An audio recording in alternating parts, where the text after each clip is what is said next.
తేనెటీగల దాడిలో ఒకరు మృతి చెందగా మరో ముగ్గురు గాయపడిన ఘటన నల్గొండ జిల్లా నకరేకల్ మండలం తాటికల్ గ్రామంలో సోమవారం చోటు చేసుకుంది.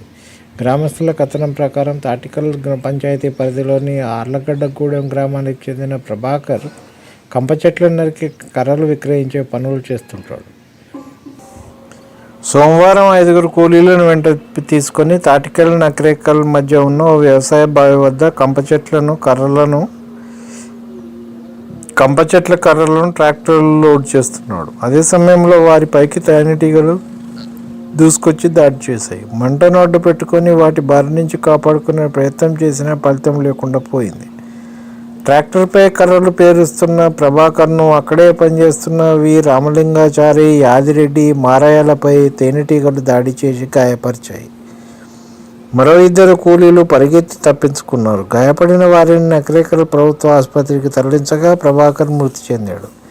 తీవ్రంగా గాయపడిన రామలింగాచారి చికిత్స పొందుతున్నారు. స్వల్పంగా గాయపడిన మరో 2 ప్రథమ చికిత్స అనంతరం ఇంటికి వెళ్ళిపోయారు.